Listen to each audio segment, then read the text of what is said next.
Bonjour tout le monde, bienvenue à cette quatrième journée de la semaine de l'éco-citoyenneté.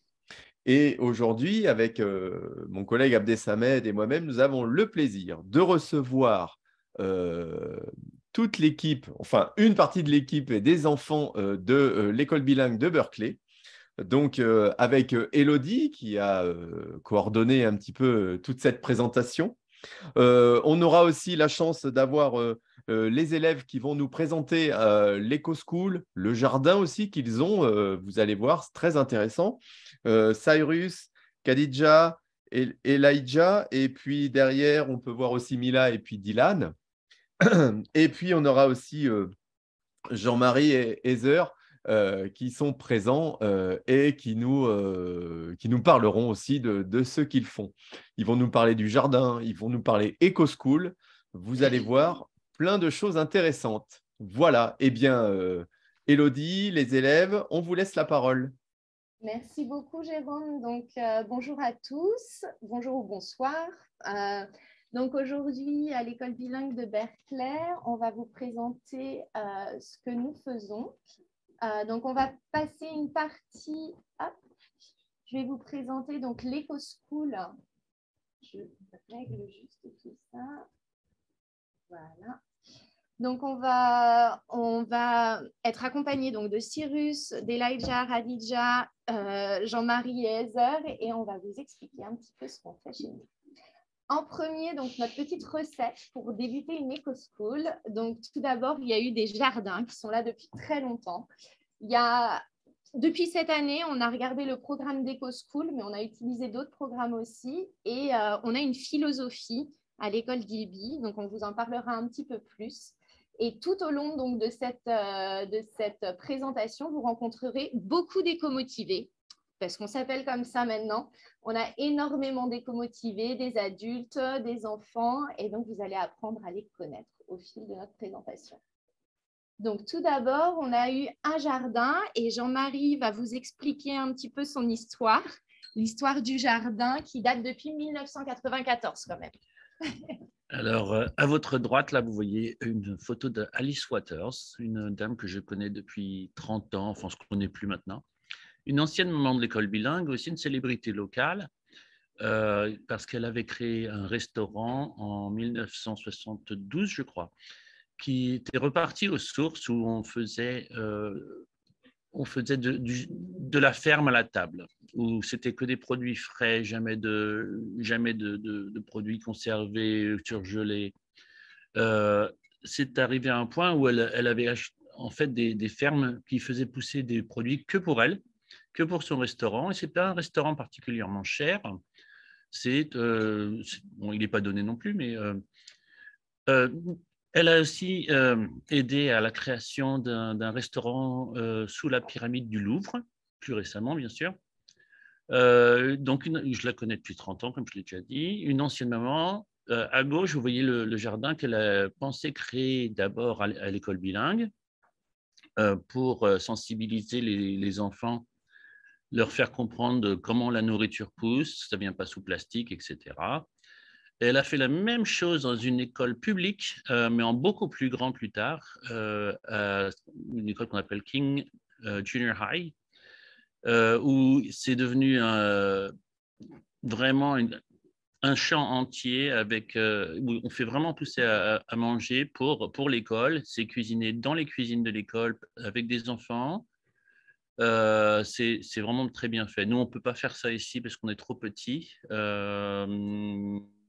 Donc voilà le début. Alors, le jardin, petit à petit, on reste toujours dans la lancée de la table, de la ferme à la table, c'est-à-dire les enfants, hein, vous voyez tout ce qu'on plante, tout ce qu'on mange, tout ce qu'on fait pousser, pardon. Et puis, au cours des années, j'ai rajouté beaucoup de classes différentes, principalement sur l'environnement, sur la nature. On a un projet, par exemple, où on essaie de sauver les papillons monarques qui sont. On a notre poule à gauche, si vous voyez, qui nous suit jusqu'à la côte. Au milieu, on a un projet jus de pomme. Donc, vous voyez mon pressoir là, le pressoir de l'école. On fait du jus de pomme, on va faire du vinaigre, on apprendra à faire notre propre vinaigrette et à faire des salades ensemble cet hiver. On a le projet Monarch, qui sont des papillons assez fantastiques, qui sont vraiment endémiques aux États-Unis, parce qu'ils sont migrateurs. C'est une sorte de papillon très fragile, du moins la migration de l'Ouest. Donc ici, voilà nos projets. On voit le papillon. Quand je suis venu aux États-Unis il y a 30 ans, il y en avait des millions. Maintenant, il y en a quelques milliers. Donc, on fait ce qu'on peut. Hein. On en a quelques-uns. On les aide. Ils avaient presque disparu il y a 3-4 ans. Là, ils reviennent un tout petit peu. Grâce à nous, hein, je pense. Vous voulez peut-être expliquer celui-ci? Qu'est-ce qui se passe ici, Khadija? Ici, les petits et maîtres et maîtresses ont mis une petite boîte parce qu'il y avait une chrysalide de monarque dessus, parce que des fois, parce que ça pouvait se casser, donc ils voulaient protéger ça. Donc c'est là-bas. Très bien. Et par rapport au jus de pomme, Lila, tu veux expliquer ce que tu as dans la main? Oui. Dans la main, j'ai du vinaigre. Et là, c'est toi qui vas le faire. Hein. Ouais. Et le classe et moi, on va faire du vinaigre par le jus de pomme. Le jus de pomme que vous avez fait? Oui, qu'on a fait avec des vraies pommes. Avec des... Et c'est un programme que Jean-Marie met en place de la toute petite section jusqu'au CM1. Pas au collège. Au collège, il y a un club exploration. Donc, on a 3 jardins. Tu veux expliquer un petit peu, Elijah, il y a combien de jardins dans l'école? Il y a un jardin dans le preschool, un jardin au maternel et un autre jardin au lower school et un autre jardin dans le middle school. Collège. Au collège. Donc, on a aussi un jardin au collège où Jean-Marie va les vendredis après-midi. Donc, ici, on peut voir le jardin du collège. Et donc là, c'est plutôt un club d'exploration. Voilà, c'est un club de jardin, c'est-à-dire on fait un petit peu ce que les enfants sont intéressés à faire. Il y en a qui aiment savoir ce qu'on fait à l'école élémentaire. Il y en a qui veulent faire que du jardinage. C'est le cas de ce groupe-là. Vous pourrez noter la citerne à droite, là. Depuis des années maintenant, nous n'utilisons que de l'eau de pluie pour faire pousser notre jardin. Il y a une gouttière sur le toit de l'abri qui est au fond, qui récupère l'eau de pluie. Il la met dans cette citerne-là, elle fait le 500 gallons, ça fait à peu près 2000 litres. L'eau a été coupée il y a à peu près 5 ans. Donc, j'avais demandé à ce qu'on l'ouvre, et puis ça n'a pas été fait. Puis en fait, on n'avait plus d'eau juste au moment où on avait notre première pluie de l'année, parce que vous savez qu'ici, il ne pleut jamais. On est dans un climat très aride, très sec. Pourtant, juste le toit ici suffit pour nous faire arroser notre jardin. Là, on avait au milieu, là, vous voyez des pommes de terre qui se réveillent de l'été. On avait planté de l'ail à gauche, juste devant. On a des blettes ici, avec des... plus loin, on a planté plus tard des petits pois. On a gardé un coin ouvert parce que l'élève qui est au milieu là voulait faire pousser des choux qui viennent de Chine, de sa famille et de Chine. Donc, elle était intéressée pour faire pousser ces choux qui l'intéressent. Donc, oui, on est curieux, on veut voir comment ils sont. Ouais. Vas-y. Et du coup, on a donc le club d'exploration aussi va rejoindre aussi notre éco-school, comme l'a dit Jean-Marie. Donc, on a 2 élèves. On en a une 3e, mais qui préfère ne pas être sous caméra. Et c'est des élèves aussi très, très motivés. On a pu le découvrir avec Jean-Marie. Et elles vont aussi rejoindre notre éco-school élémentaire parce qu'on a 2 campus différents. mais on veut vraiment essayer d'avoir cette unité, que les collégiens aident les plus jeunes, que les plus jeunes aussi apprennent des collégiens. Donc, on va vraiment essayer de travailler tous ensemble. Ouais. On a commencé l'année à parler de déchets. Et donc, c'est le gros effort qu'on a fait dès le début. On a fait une classe sur le tri des déchets, sur ce qui est le compostage, les monstres et le recyclage. Et on a vu en profondeur ce qui se passe avec surtout le recyclage qui ne marche pas très bien. On a parlé des R, vous vous rappelez des R? Réduire. Qu'est-ce qu'il y a d'autre? Réutiliser. Réutiliser, très bien. Recycler. Et il y en a un dernier qu'on introduit, c'est refuser. Refuser. Pour ne pas avoir trop. Voilà. Et donc, comme vous pouvez le voir, donc il y avait les graines aussi. Il y a un programme de jardin qui a été mis en place avec Jean-Marie, avec aussi une professeure de sciences.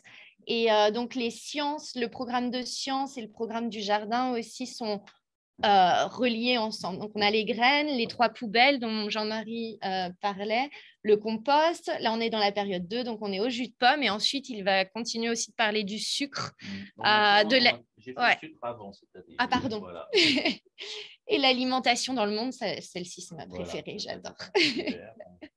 Donc, après, on a pu voir, donc, il y a vraiment dans notre école, comme on l'a expliqué avec le jardin depuis les années 90, il y a vraiment une volonté, surtout de la part des enseignants, des familles, de vraiment agir pour un environnement plus sain et de débuter ça en éduquant en fait nos élèves. Et c'est aussi les élèves qui nous éduquent. Il y a beaucoup d'éco-motivés dans notre école, dont aussi on avait envie de mentionner 2 enseignantes qui récupèrent toutes les pommes-potes qui sont très difficiles à recycler ou les petits pots comme ça Danone. Elles les récupèrent, elles les envoient. Et qu'est-ce qu'on va faire? Est-ce qu'on va les laisser faire ça toutes seules? Et nous, on pense que nous, on doit essayer de faire ça nous-mêmes parce que c'est dur de faire ça. Et nous, on peut le faire. Et on est les coutumes. Et on veut aussi surtout, est-ce qu'on veut continuer à avoir beaucoup de ces objets dans notre école? Non, on ne veut pas.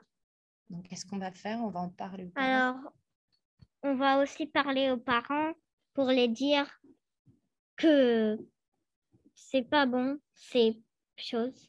Voilà. On veut vraiment essayer de dire plutôt ne pas ramener de plastique à l'école. Mais comme ça vient toujours dans l'école, on va les rapporter et on va être sûr de l'endroit où ils vont être recyclés. Il y en a de moins en moins. Il y en a de moins en moins. Regardez les boîtes à déjeuner, il y a vraiment beaucoup d'efforts de fait. Il y a beaucoup. Tout est lavable, réutilisable, quasiment. Exactement. Avec des exceptions. Et donc, comme on a plein d'éco-motivés, il y a plein d'actions qui se font autour de l'école. Comme vous avez vu, Jean-Marie vous avez montré aussi le réservoir. Ça avait été fait déjà. Notre école avait déjà participé à des programmes comme Green Ribbon ou Blue Ribbon. Green Ribbon. Et c'est avec ça qu'on avait pu avoir des fonds pour pouvoir acheter cette grosse réserve. On avait eu des fonds aussi pour pouvoir refaire le bâti à côté du jardin pour avoir des choses. Donc, on a déjà utilisé des programmes. Et cette année, on s'est dit qu'on allait utiliser, enfin depuis l'année dernière, on s'est dit qu'on allait utiliser le programme EcoSchool parce que ce sont vraiment des programmes qui nous donnent une structure. Et ça va nous aider, même si on fait déjà des choses dans l'école, ça va nous aider à garder cette structure et garder aussi parce que on fait des choses, mais après, des fois, ça peut retomber un peu. Alors, avec une structure, avec des buts à atteindre, ça motive aussi les élèves. Et d'ailleurs, qu'est-ce qu'on veut atteindre comme but? On va avoir lequel? Nous, on pense qu'au moins, on peut avoir le bronze. Et on est très proche de faire ça. Et il y a 3 niveaux. Et il y a 3 niveaux. Le bronze, le argent et le doré. Et donc, nous, on va essayer d'avoir le bronze.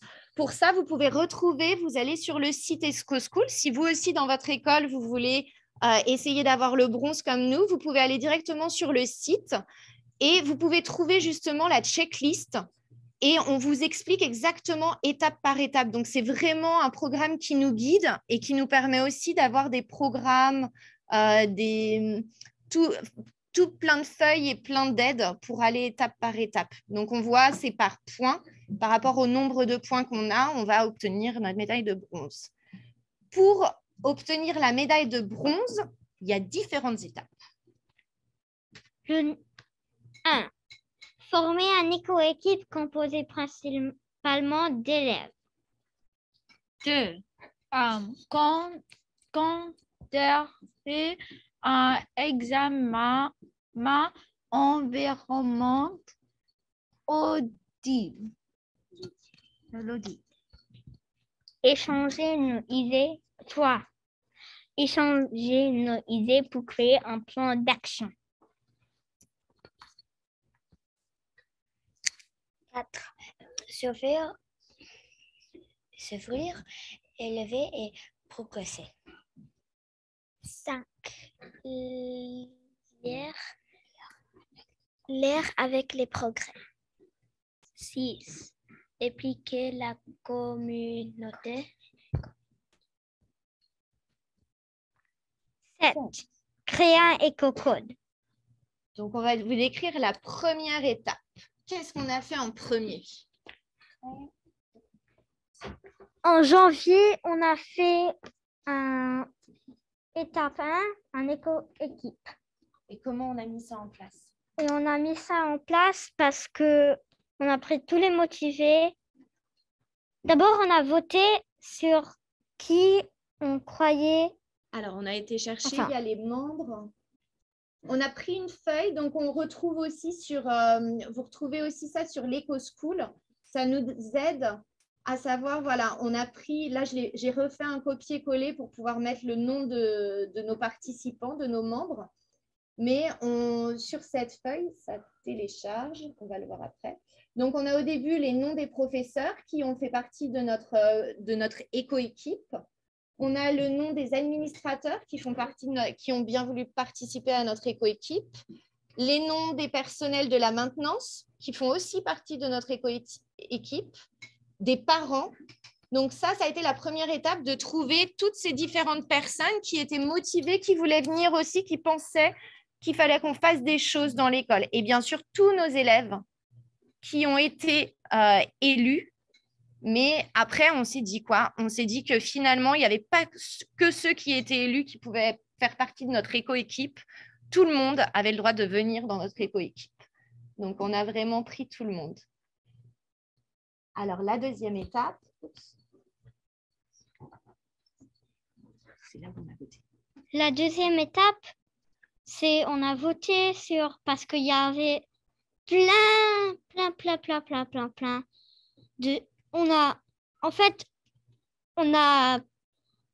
fait des questions sur des sujets éco et puis on a voté sur quel sujet on croyait que notre école avait besoin de faire.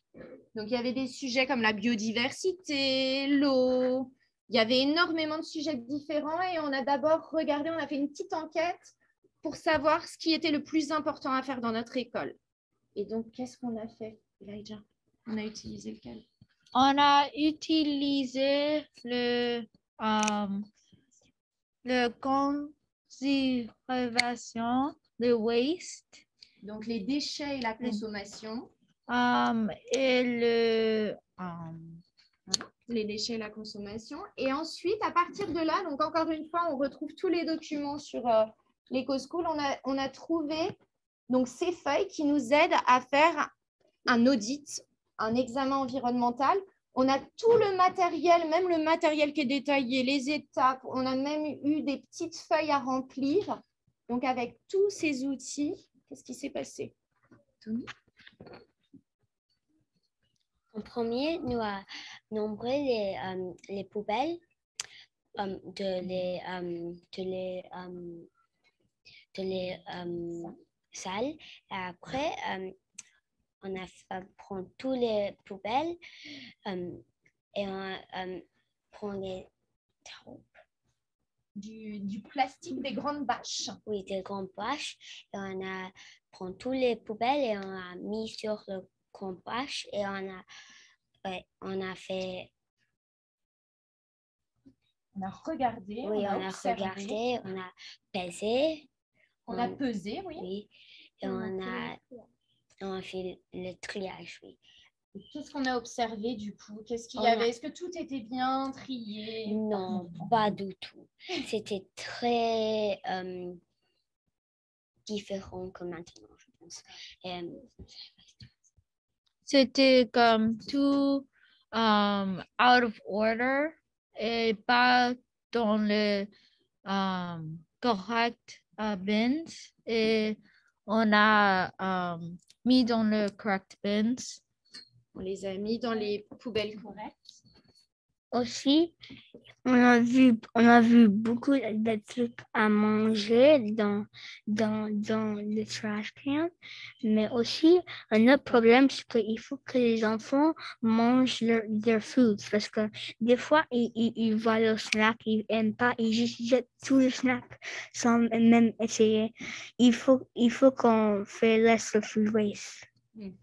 Et pour éviter que ça arrive, on s'est rendu compte que les poubelles étaient très mal placées. Donc, on a fait un effort pour les mettre dans des endroits plus stratégiques où ce sera facile pour les enfants et les adultes de trier en mettant les poubelles les unes à côté des autres avec des autocollants à nous.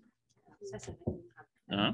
Donc, on ne va pas avoir des autocollants avec du verre, parce que les enfants n'auront pas de verre avec eux, par exemple. Donc, on simplifie les choses. Voilà. Une fois qu'il y a eu donc cette observation que tout n'était pas bien trié, donc ça c'était l'étape, la troisième étape arrive, c'est le plan d'action. Donc là, on va remonter les manches et on va essayer de trouver des solutions à ce gros problème de tri. Donc, encore une fois, c'est vraiment détaillé. Donc, on a réfléchi à certaines questions. Quel est le problème? Donc, beaucoup de déchets ne sont pas mis dans les bonnes poubelles. Il y a trop de déchets, comme l'a dit Radija. On avait retrouvé des bananes, des pots de yaourt entiers. Donc, aussi trouver une solution. Pourquoi ça arrive là alors que c'est en bon état? Vérifier les poubelles et voir ce qui va dans quelle poubelle et éduquer tout le monde au tri. Ça, c'était notre but. Et demander à l'équipe, donc, qui est-ce qui va nous aider? L'équipe de maintenance, on va demander à toute la communauté. On avait réfléchi sur notre plan d'action. Et en septembre, comme l'a dit Jean-Marie, en septembre, qu'est-ce qu'on voulait faire? En septembre, on voulait mettre des étiquettes et des poubelles au bon endroit. Et voilà des étiquettes. Parce qu'on s'est rendu compte que les étiquettes sur les poubelles n'étaient pas les bonnes étiquettes. Donc, Heather, peut-être tu peux parler par rapport au comment tu as trouvé ces étiquettes.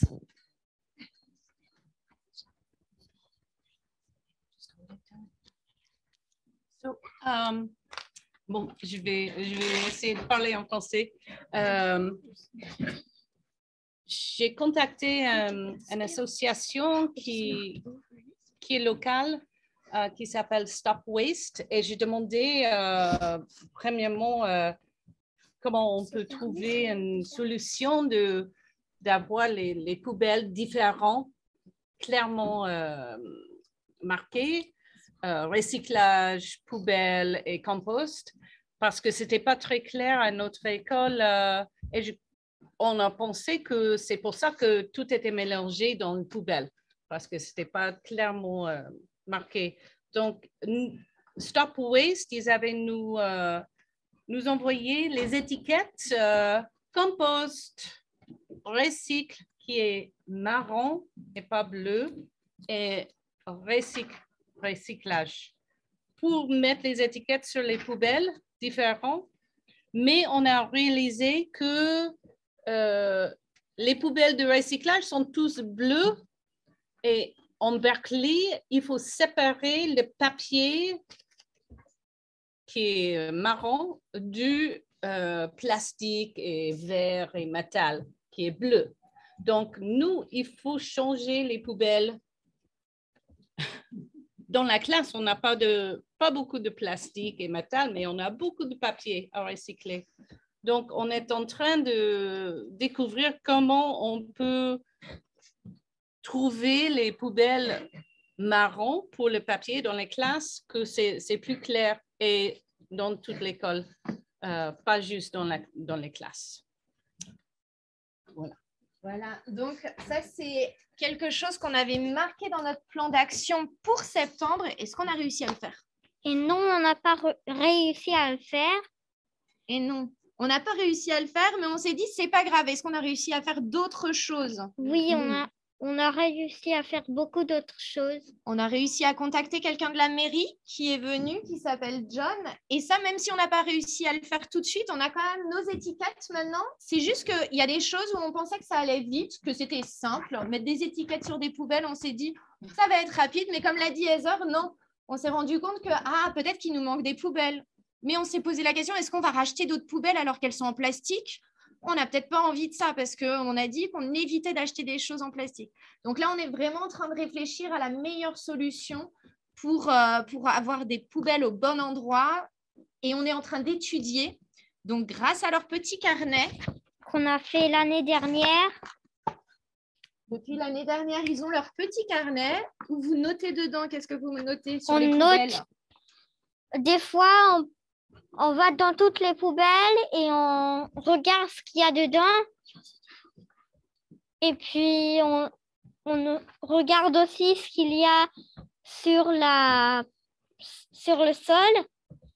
Et on le met dans le notebook et on dit, d'accord, la dernière fois, c'était comme ça et maintenant, c'est comme ça. Est-ce que c'est plus bon ou est-ce que ça a besoin d'aide?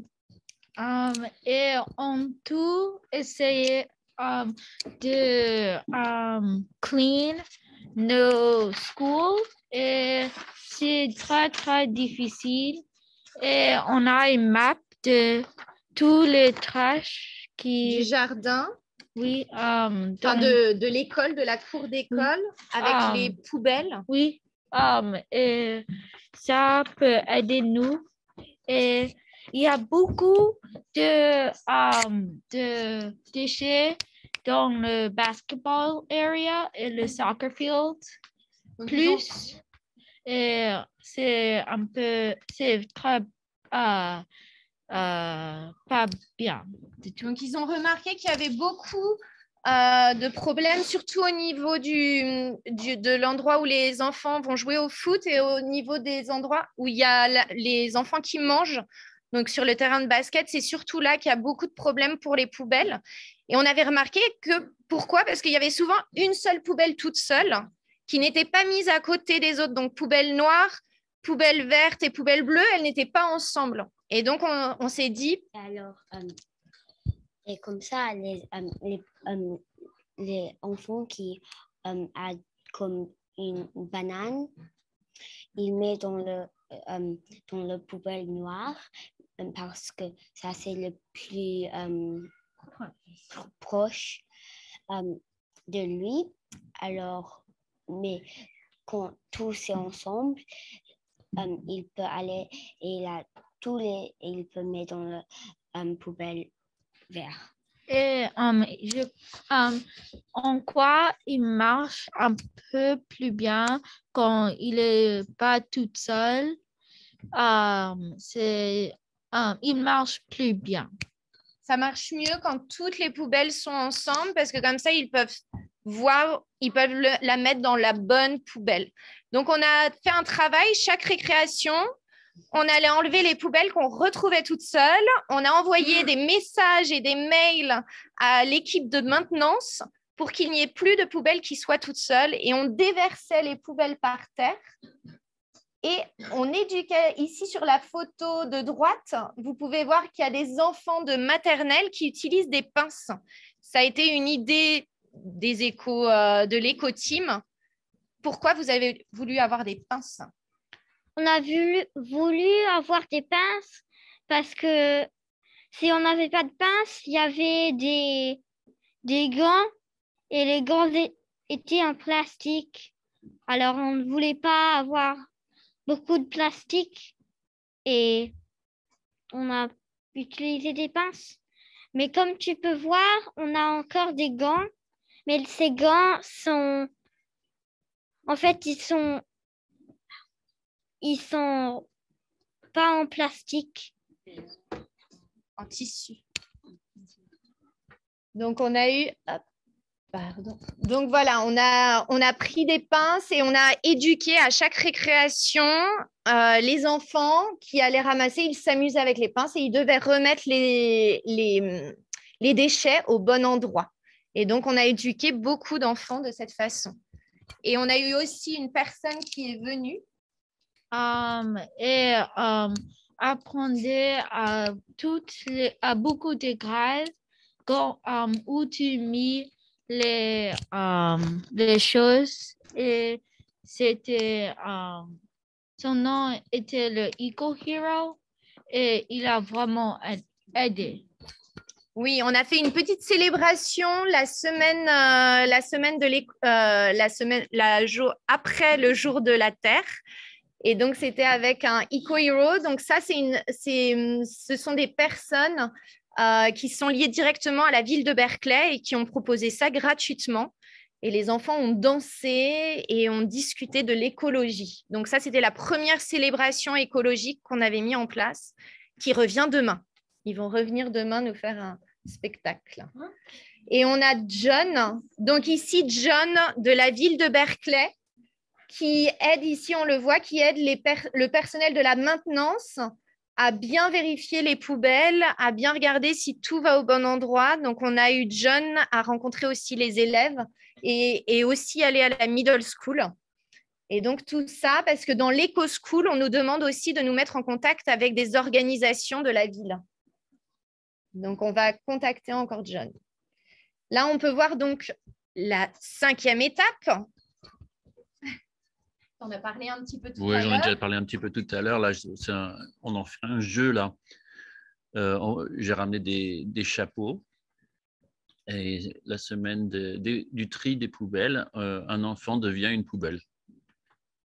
Hein, vous avez tous fait ça, je pense. Hein. Oui. Et puis j'ai plein d'objets qui sont sur la table ou à côté ou qu'on trouve par terre. Et puis le jeu, c'est de trouver dans quelle poubelle ça va. C'est rigolo, hein. On apprend en s'amusant, on apprend mieux comme ça. Donc, c'est l'étape 5, donc c'est de mettre ce qu'on a appris dans les programmes. Et ça, on a fait donc la demande, enfin, Jean-Marie nous aide là-dedans parce que donc c'est celui qui lit tout ça avec les programmes. Et on a fait des meetings, des fois, avec des parents qui aident. Et on a montré qu'est-ce qu'on fait pendant beaucoup de recess. Et je crois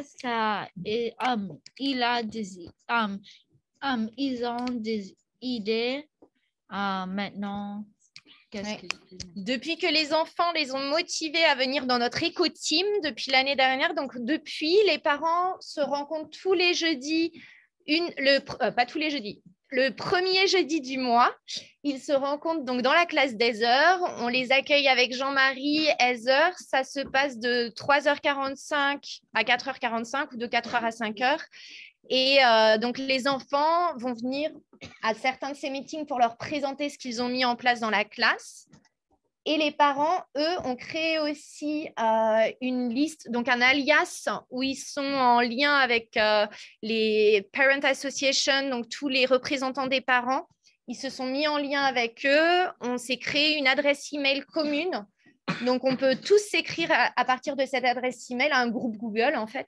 Et donc, on va s'écrire et ils ont créé un éco-survey qu'ils ont lancé cette semaine pour avoir donc l'avis de certains parents sur ce qu'on peut améliorer dans l'école. Et ils ont aussi, en lien avec ce qu'on avait discuté avec les élèves sur Halloween, les snacks à l'école, donc ça a rebondi aussi chez les parents et on s'est dit que c'était vraiment intéressant que les prochains événements qu'on fait sur l'Halloween, sur les événements de fin d'année, que les parents ramènent, quand ils ramènent des choses à manger ou qu'ils ramènent des décorations, que ces choses-là soient plus écologiques. Donc, il y a là, c'est en train de se mettre en place. Ce n'est pas encore totalement finalisé, mais ils sont en train de discuter. Il y a beaucoup de conversations pour trouver justement tout ce qui est bon et pour l'envoyer à l'association des parents d'élèves. L'association des parents d'élèves va ensuite transmettre ça à chaque parent de chaque classe. Et donc, ça va vraiment aider à avancer sur ce sujet.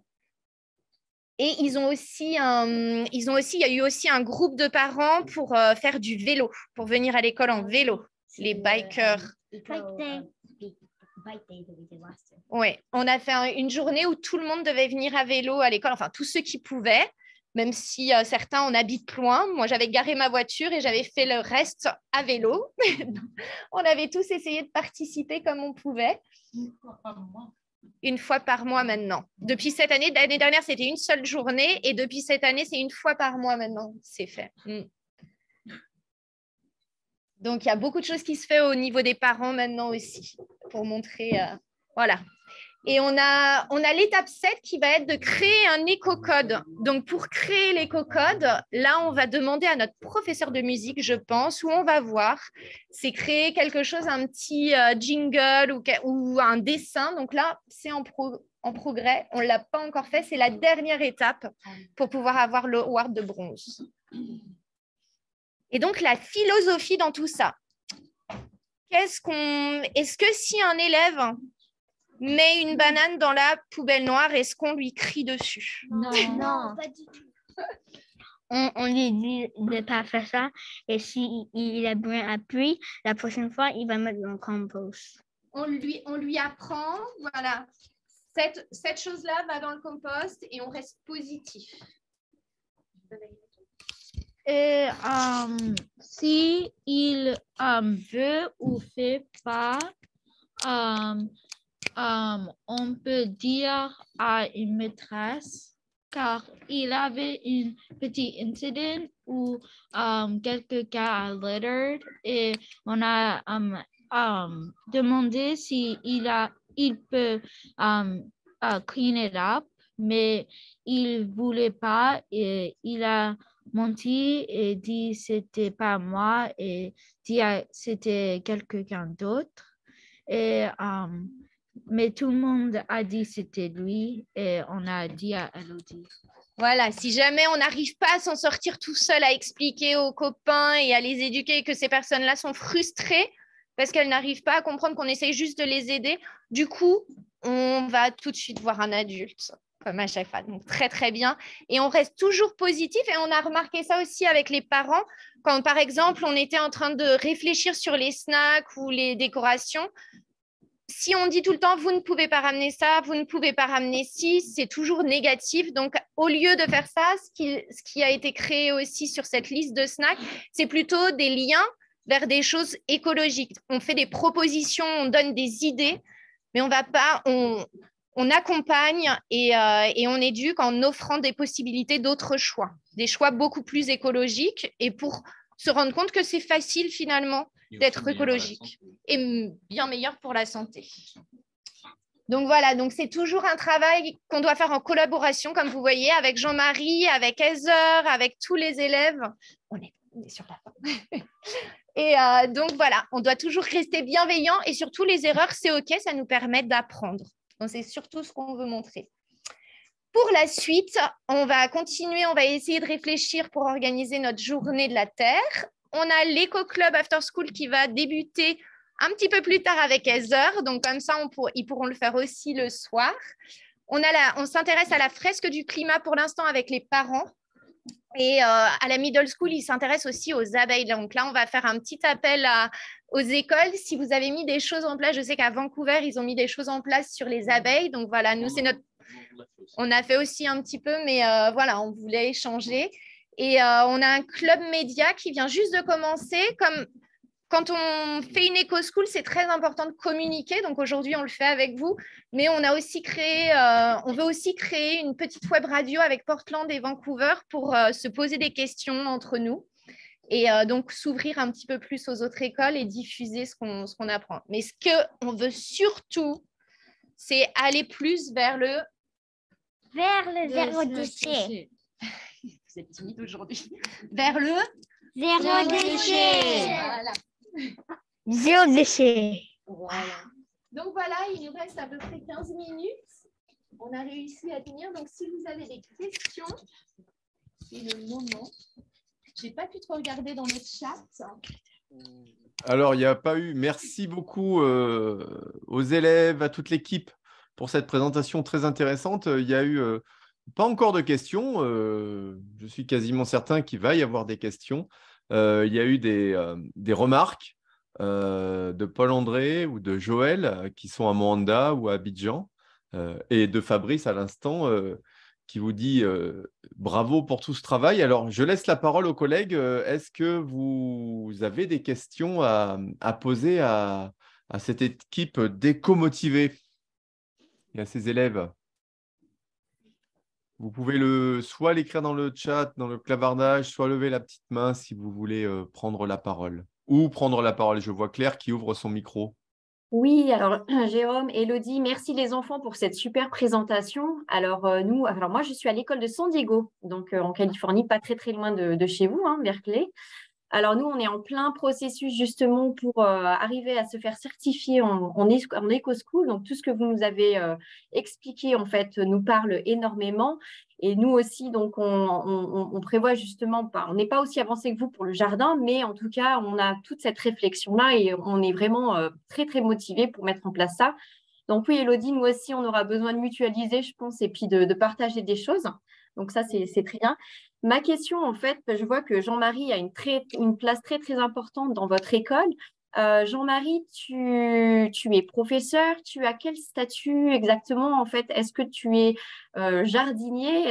Voilà, quel est ton rôle exactement dans tout ce projet? Donc je suis horticulteur et paysagiste. J'avais un business de paysagisme, mais surtout, j'étais papa ici avant.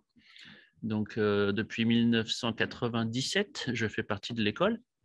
C'est l'école qui m'a recruté. J'avais offert des field trips, des sorties avec les classes de mes enfants. Et ça avait beaucoup plu aux enfants et aux enseignants. Et lorsque l'enseignant de jardin avant moi est parti, on m'a demandé de la remplacer. Alors, j'ai beaucoup d'expérience. J'ai travaillé en pépinière pendant très longtemps et j'ai appris tous les jours. Donc, j'ai beaucoup d'expérience, on va dire. Voilà. Sinon, je ne suis pas vraiment professeur de métier. D'accord. Et excusez-moi, je prends un peu la parole là, mais du coup, ça m'intéresse. Moi, je suis de formation agronome, donc ça me parle beaucoup en fait. Voilà. Mais la question est de savoir pour nous, et Élodie, je ne sais pas, comment vous faites pendant les vacances, par exemple, parce que le jardin, ça demande de l'entretien. Donc, qui est-ce qui s'occupe en fait de l'entretien en fait de ce jardin? Ouais. Un minimum d'entretien. Alors, la maintenance est là pendant l'été. Donc, si j'ai quelque chose à arroser, ils vont le faire. Pas toujours, mais ça arrive.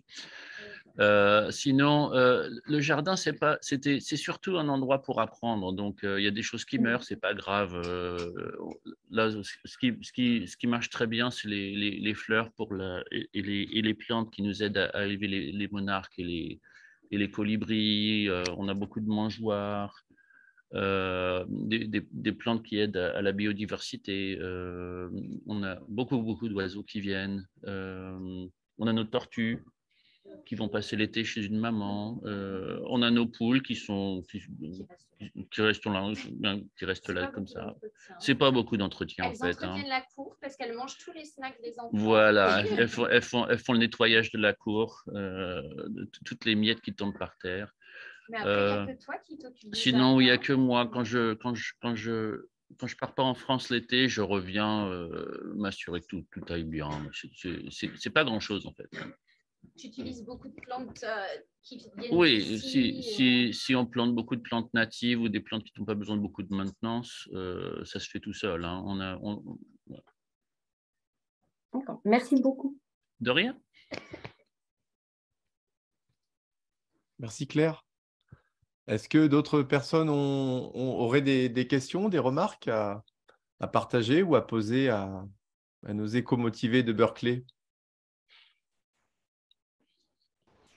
On a Paul qui pose une question sur le chat. Oui, je n'ai pas bien suivi. J'aimerais savoir combien de temps tout ce travail vous a pris. Alors, je vois la question, oui. Alors, si on parle du jardin, donc ça fait depuis 1990 quand même. 84, non, je suis remontée, 94. Depuis 1994, mais le jardin n'était pas au même endroit qu'aujourd'hui, il était ailleurs. Mais en une année, ils avaient mis en place ce jardin.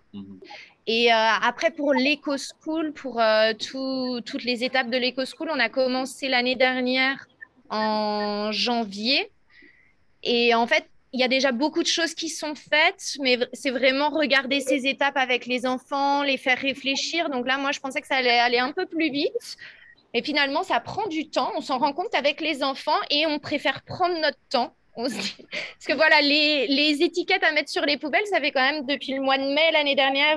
Mais le temps de les commander, le temps de trouver vraiment les bonnes, le temps de se poser la question, est-ce qu'on commande vraiment des poubelles? Est-ce qu'on change juste la couleur? C'est une réflexion qu'on veut vraiment aussi qu'il soit faite avec les enfants et par les enfants. Donc voilà, on prend le temps de le faire. Et si on a la médaille de bronze à la fin de l'année, on sera content de l'avoir à la fin de l'année. Ça nous aura pris à peu près 1 an et demi. Mais je pense qu'on va l'avoir là. Il nous reste juste une étape à faire. Le jardin était juste à côté de le Berkeley Bowl et il était plus grand, comme plus grand. Oui. Oui, il y a longtemps, le jardin était... Parce qu'on a revu l'histoire, du coup, pour faire cette présentation et on a remarqué que le jardin n'était pas au même endroit. Donc, on en a discuté. C'est bon? Vous voulez dire quelque chose? On a une question de Pierre, qui demande, alors vous avez répondu en partie, mais comment se déroule le processus de labellisation avec EcoSchool? Alors du coup, voilà, il y a ces différentes étapes qu'il faut faire. Donc tout est vraiment détaillé, comme on l'a montré au fur et à mesure de cette présentation. Il y a vraiment 7 étapes pour la première médaille de bronze. Il y a 3 médailles en tout, médaille de bronze, médaille d'argent et médaille d'or. Nous, on est juste sur la première médaille de bronze. Et donc, on va suivre cette étape. Il faut monter son dossier au fur et à mesure. Donc, toujours aussi le publier à toute la communauté. Et ensuite, quand on a tout ce dossier de complété, c'est par points. Donc, il va être révisé, regardé avec les points et on saura si on a notre labellisation ou pas. Mais il faut déjà s'inscrire sur le site EcoSchool. Pour commencer, il faut déjà s'inscrire dessus.